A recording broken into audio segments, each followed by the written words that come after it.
You see me next to you? Hopefully. No. Okay, that's fine. Don't worry about it. You're on your phone. All right. Hi, guys. Welcome to the Armhook Podcast. I'm here with an incredible guest. Her business name is Rosia B. Mobile Phlebotomy Services. She's the wonderful Candace. She is known as the Pink Phlebotomist, and she is her brand. So, Candace, tell me a little bit about how you came up with that. So my business name is named after my grandmother, Rosia B, and she kind of taught me the fundamentals of learning how to be sympathetic and empathetic and learning how to treat people accordingly, which helped me get into healthcare. Um, Towards the end of her life, she got sick, and I ended up becoming her nurse, and that let me know right off the bat I didn't want to be a nurse. The nursing field was a little bit too complex for me, so I just always had it in my mind: no nurse, no nurse, no nurse. Although I was doing nursing work, after she passed away, maybe 2 to 3 years after, I was just talking to different people. My cousin was a phlebotomist at a hospital, and I was just like, not a lot of my friends are phlebotomists. I didn't even know what they called people that drew blood until I was speaking with her. And I was just like, well, maybe I should look into that. And one day I popped up out of bed and I ended up calling a school, Bryan and Stratton, just to go and, take a tour of the school just to see how the business would go. And I ended up joining the class, and I ended up passing on my first time. I was blessed to come out of school with a mobile phlebotomy position. And as the years went on, I started noticing here in the city that I live in, Buffalo, New York, Western New York, that there was a huge gap with people getting their blood drawn. And I was already working for someone, and I would go on TikTok and I would do different lives and, telling people phlebotomy is really easy. It's great money. It's great hours. You get a chance to still do your job as well as be with your family. And it just came to me that way, like, maybe you should start your own business. And I was like, well, maybe not. And people on there pretty much encouraged me because I encouraged them. And I didn't even know that the words that I was saying people were really listening to at the time. And so it was almost like a gift and a gift. They gifted me the confidence, and I gifted them with the information. And here I am 1 year later being the owner of Rosia B Mobile Phlebotomy Services. Congratulations. That's awesome. Thanks.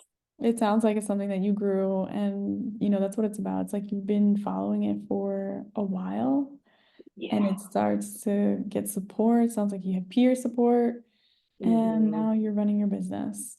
I am running a Can you, business. can you talk a little bit about what it is that your business is doing now? What services are you providing? Okay, so once I joined the phlebotomy community, I was thinking that that's all that I would do. No, I am now a CPR instructor for the Red Cross. I am now a DOT, non DOT drug tester, as well as a mentor. So this phlebotomy kind of opened up doors for me in other avenues that I didn't even think were possible. But networking and speaking with other people, and other people looking at me and noticing something that I didn't notice in myself, is what actually pushed me and encouraged me. And here I am. Yeah, and I The know. CPR thing kind of got dropped in my lap though, because I work at a group home and I actually had to Mm. provide those services on someone. So it kind of made me think about the children that I have as well as kids in my family, and do people know of these services? And everybody was like, no, no, no. So I took it upon myself to become an instructor so that I can help bridge that gap and to get people certified. Yeah, because I was gonna say, oh well, okay. So a lot of your life experience has basically impacted the way you're going in your business, which I think is really neat. Absolutely. Absolutely. Even down to, unfortunately, my father had passed away. And when I went to look at the schooling, I didn't even think that I would sign up that day, let alone thought about tuition. And gratefully, my father had life insurance, and that helped me pay for my schooling. So to me, my business is all the way family oriented. My grandmother gave me the values, and then my father helped the financial part. So my business is more than just a business. It's definitely rooted inside of me. So I always said if something was to happen to me, heaven forbid, with my hands or anything, I would always still keep my certification open and up to date. And now that you're saying that, I feel like I know a few people who are looking in New York for mentors. So I might like send them over to you because it sounds like you're working on it and you have experience on it. So Yes. what advice would you give to people who are thinking about it in different places? So I get a lot now, actually, people are reaching out from Canada. Yeah, Nice. and Nice. That's our Chicago and backyard. right. So I mean, do you ever get people that reach out to you and you're like, where? What is this? What do you do? I Like, no, I haven't really had anybody that far that reached out to me. Although I get hits off of my website, and I seen that someone in New Mexico was looking at my website, and that was just like, New Mexico. How did you stumble on my website by accident? That was pretty cool for me yeah, anyway. yeah, see, that is really nice. And where is your website now? What do you Like mean? which platform are you using? Are It you is on on Wix. it's on Wix. Yeah, I was gonna say Yes. Wix does show Mm-hmm. you a lot of the mapping so that you could see where Yep. you are, which is another way to do marketing. Yes. So can you talk a little bit about how people heard about you? What did you have to do? Did you have to walk outside, give out flyers? I think you had talked about something about putting up, um, well, you definitely go to the events. I've seen you at the event. Mm-hmm. Yeah. But can you talk TikTok about, was my biggest platform. Um, Once I started going on TikTok, a couple of different people in my home area was like, "Hey, that's the girl that draws blood." And I'm just like, "How do you guys know?" Because at this time, I didn't realize the significance of TikTok because, I thought it was just a dancing platform at the time. Absolutely not. I've been an only child up until I was in seventh grade, so I don't have a shy bone in my body. So I just talk. I could talk about my business. I could talk about the weather. I could talk about sports. I don't even know anything about a football team, but it's just the interaction that I have with other people. So I do a lot of social media. I do branding. I have my logo on certain t-shirts and clothes. I have my kids using sharing my things on their social media because they still have parents as well. My biggest thing is if I'm in a crowd like a grocery store or a parking lot, I'll airdrop my business cards and then I'll just look around to see who's actually looking around. And if anybody catches an eye contact with me, I'll go right over there and start talking to them, hand out business cards, and I just go from there. And a lot of it has been word of mouth. I've been blessed to have been able to be a mobile phlebotomist for 6 years. So crossing over from working for someone else and letting people know that I'm starting my own business was kind of easy because I already had my foot, in the door a little bit. okay. Oh, wow. Never heard of the airdrop. That's so interesting. Oh, I airdrop all the time. If I get an airdrop now, I know. I'll be like, oh, this is nice. Where is And she? ironically, there's so many people who have their text messages open. Because Yes. when I first started airdropping, it'd be like maybe 2 to 3. Oh no, now it's like 33 and 30. And I'm like, I didn't even know you can airdrop to that many people. If I get one So from you, yeah, I know. I'll free be like, little where's tip she? airdrop. I'll just move closer to you. Be like, where is she? That's how I'll find Yeah. you. But it's a marketing strategy.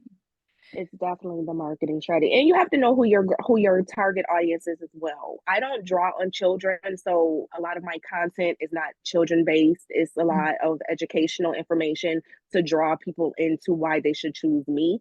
I let them know that I'm very what's the word? I am very aware and informed on the policies, the procedures, the laws, the insurances, and everything that change. So when I'm coming in and a client or a patient is asking me something, I can not only give them the information, but give them, a little bit more detail on this is the importance of getting your blood drawn, and this is the reason why you should stay up on getting it drawn, not just for today. We need to keep it going so that we can get you in your best self and your best health. So yeah. That's awesome.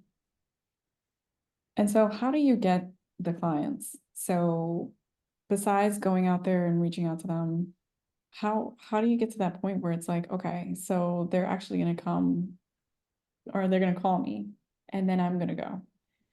So I am building that so trust. blessed well, out of all of my friends, I'm the only one that's a phlebotomist.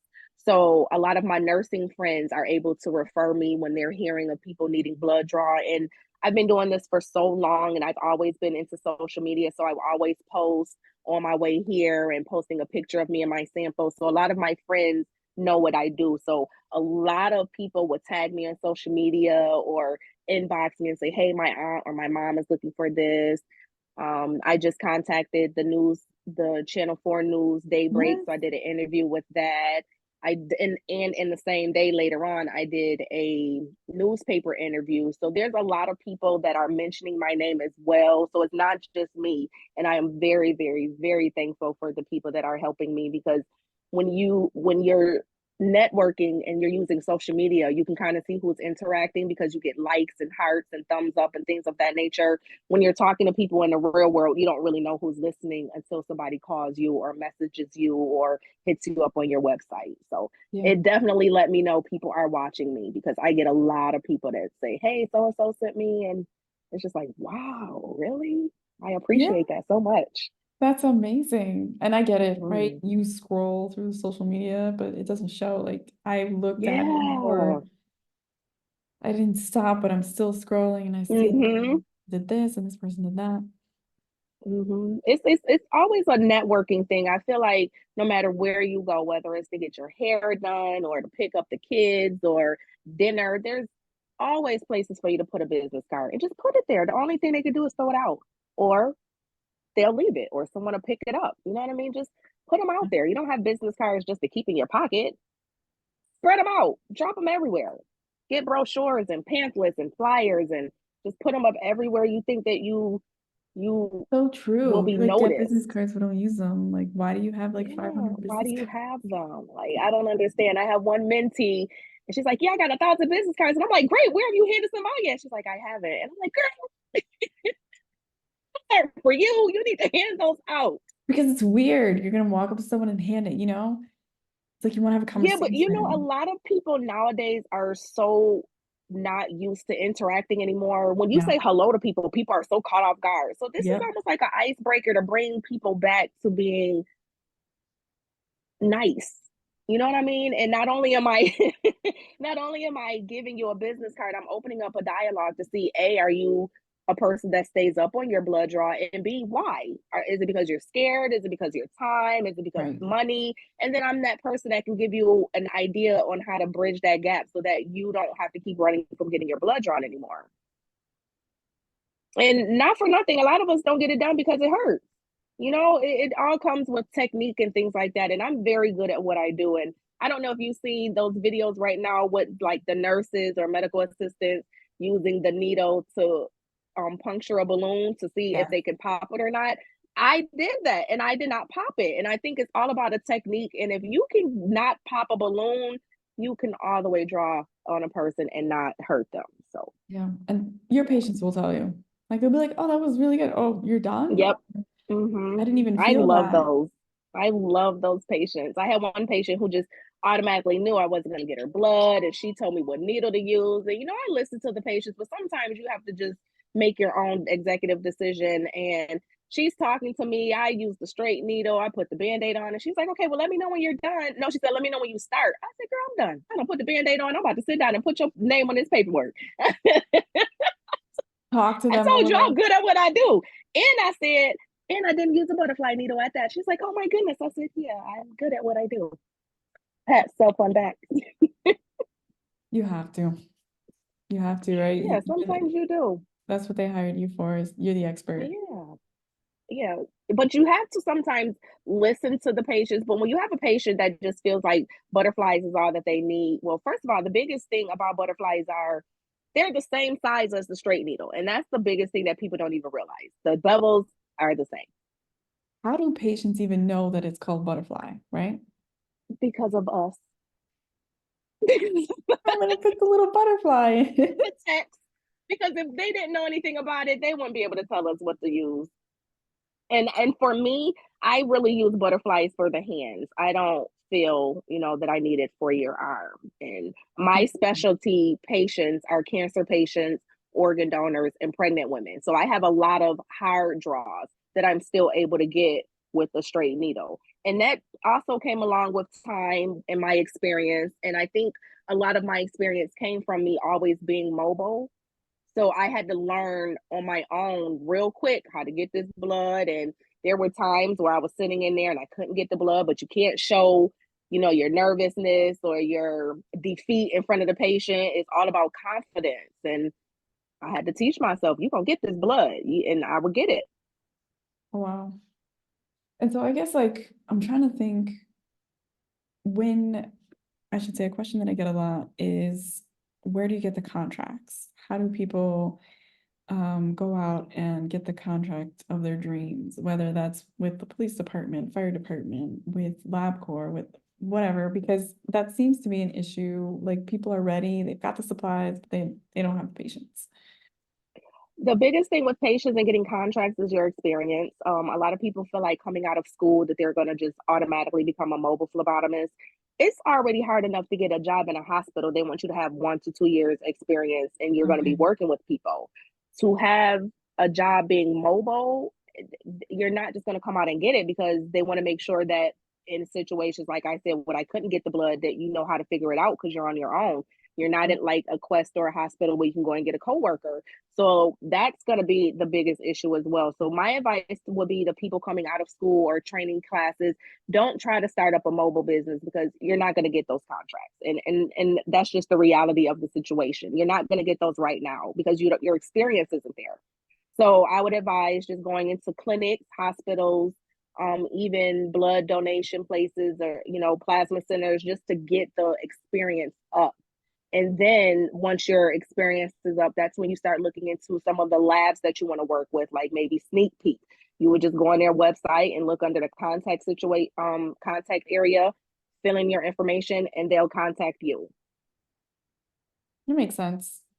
Mm-hmm. Yeah, that makes a lot of sense. So that's advice for the people who are in school and are thinking about getting Yeah. into mobile Because phlebotomy. it's always presented, oh, you can do this and you can do that, but they don't tell you the steps that it takes you to get there. So many people have this mindset thinking, oh, I'm just going to come out and I'm going to start my own.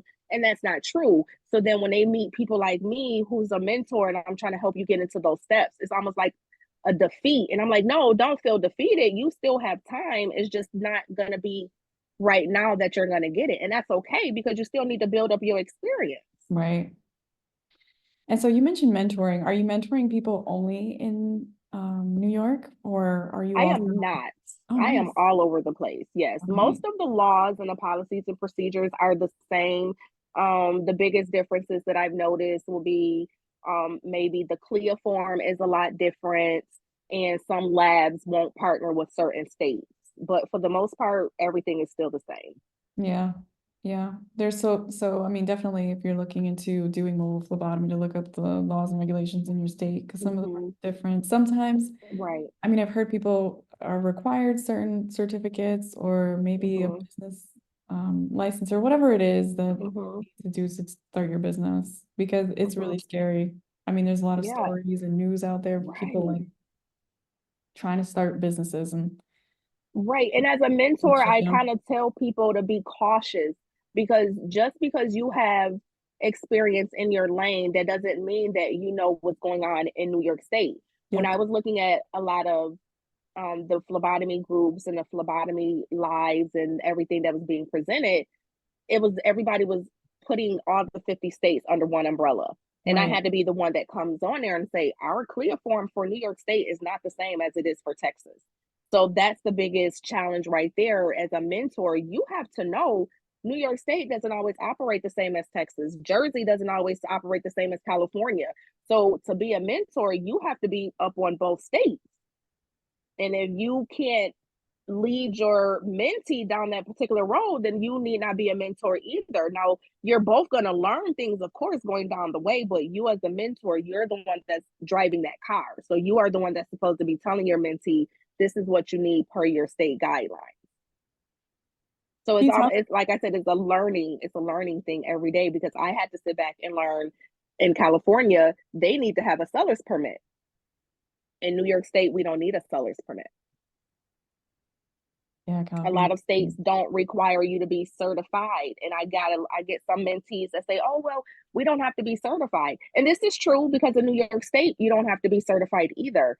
But when you're looking into getting state contracts or getting contracts with different doctors and clinics, or maybe you want to do DO testing with the military, or you want to do something with the airport, they're going to want you to be certified and have that umbrella for protection, because that's going to let them know how serious you are with your business. And if you don't have that certification, you won't be able to get insurance for your business, and you won't be able to get certain credentials that these providers are looking for you to have. So I tell Even people, if this supplies. is not gonna, yeah, if this is not gonna be your hobby, just go all in, get your certification. And it's cool. It's cool to look at. It's cool to say that I'm certified. It's cool to be registered, and it's almost like a, a victory, something that you did on your own. I was very, very excited when I got my certification, and I was just like, wow. And the first place that I went was the cemetery to see my dad. I was like, Dad, we did it. We did it. I got it. I got this paper. I'm done. That's It, amazing. it was really cool for me to have that paper, because I'm not gonna lie, I was kind of doubting myself in this class, because that particular year was the first year that New York State decided to change the exam. And when they changed our exam, they changed it 2 weeks before we were supposed to test. So the things that they put on the test weren't really covered in our class, because our teacher didn't get the new material. So at that particular time, we didn't learn, we hit on, but we didn't learn that much about pediatrics. That exam was probably like 60% pediatric. Wow. And I'm like, we didn't learn this. I'm gonna fail. And I was just like, oh my God, what am I gonna do? I passed. But it was a shock, because I was just like, we didn't learn a lot of this. No, that shows how much, you studied and how much you absorb probably maybe Yeah. in the industry. When you do research, you're like, oh, what's that? And you keep going down Yes. rabbit hole of like, oh, I need to learn what this is, or I need to know what that is. If you're really interested, it'll come a lot easier. So Mm-hmm. I'm glad that Mm-hmm. it worked out. Stepping back a little bit, when you mentioned CLIA waiver, can you explain what that is for people who don't know? So the CLIA waiver is just basically a coupon that you get from the state that allows you to run a test, maybe like a strep test or a COVID test, a pregnancy test, a COVID test, and you're able to give those results right there. I don't have to send it off to a lab, because we have, instruments that'll give us results right there. The Wow. difference is, which is another difference from New York State, you have to have a nurse practitioner or a medical doctor on your staff to give those results out, because we are not in those positions. We cannot act as lab directors. And that's how the states refer to the doctors or the nurse practitioners. You need a lab director. Now, you can go to Texas and open up your own mobile phlebotomy office, and you can act as your own lab director. You don't need a nurse practitioner or a medical doctor. That's But so, you can't offer those rapid tests without that CLIA coupon from the state. yeah, Mm-hmm. because there's penalties and things like that if you do it without any of those coupons, paperwork. Yeah. Do you help when you mentor your mentees get the CLIA waiver? Oh, yes. I asked them if they were going to get it. I asked them why they weren't interested. And then I give them the benefits of getting it. And then I'll ask them again. So, do you want to think about getting it? And even if you don't want to get it right now, you might want to get it a few months down the road, because the CLIA waiver itself in New York State is $200, and it's non refundable. Wow. Yeah. So, I'm not sure what the cost is, but I know it's $150 and up in other states. It starts at 150 and goes higher.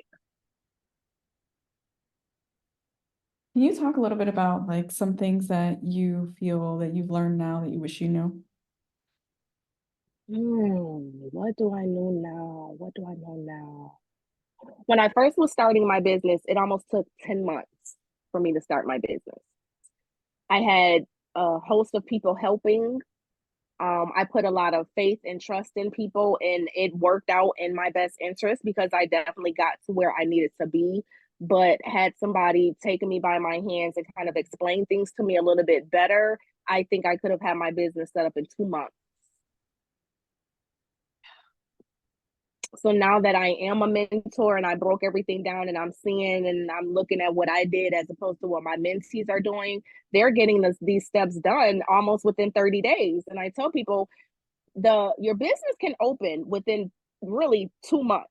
The only thing that's holding your business back is the contract, because Wow. not every lab has a need in your state or your city. You know, some areas are overly saturated and they just won't partner with you in that area. And Yeah. then there are some states that can't partner with certain labs. New York What would State you being the biggest recommend at that one. point? Oh, sorry. At that point, looking for other labs. There's lists of labs going on out there. I have a lady in my group. I have a phlebotomy group on Facebook, and she has a list of over 800 labs. The labs are out there. You just have to know how to find the labs. And these labs don't always have to be in your city. They could be in a city next door. It could be in a county next door. Heck, it could even be in the next state. Some Yeah. of the labs that you're partnering with are not always going to be in your state. So you have to use FedEx to ship stuff out. So it's okay if they're not in your state. Yeah. What's the phlebotomy group? Can anybody join, or is it just for experienced? So the phlebotomy group is called Phlebotomy Talk, and I centered it around entrepreneurs that are in the process of starting their business or have started. So it's not really for students that's taking the exam. And I feel kind of bad when I'm going through people that's trying to get into the group, because you do have to answer questions. And there is a question on here that says, are you a student and are you looking for tips for the exams?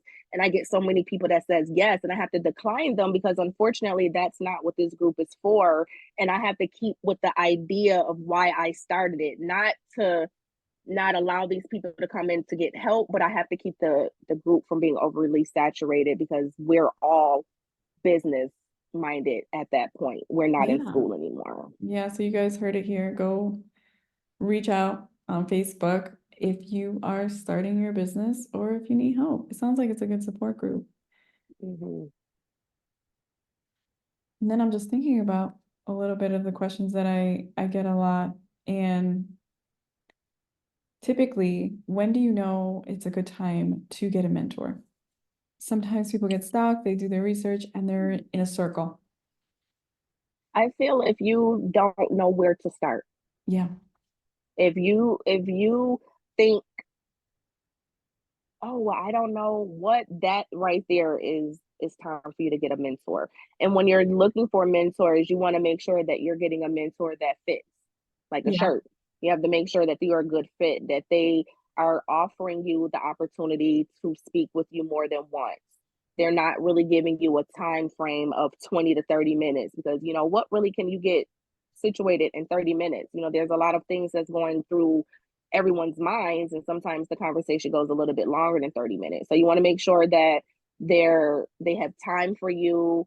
They're offering you a little bit more than just the mentoring, because you're almost like a life coach. I'm now getting into your head to see what makes you tick, what keeps you calm, how are you stressed, how do you handle stress, how is your finances. You're getting into all of that. A mentor is not just for your job, because once you get the business, I have to help you learn how to keep the business. I have to teach you how to make money from the business. I want to help you learn how to expand the business.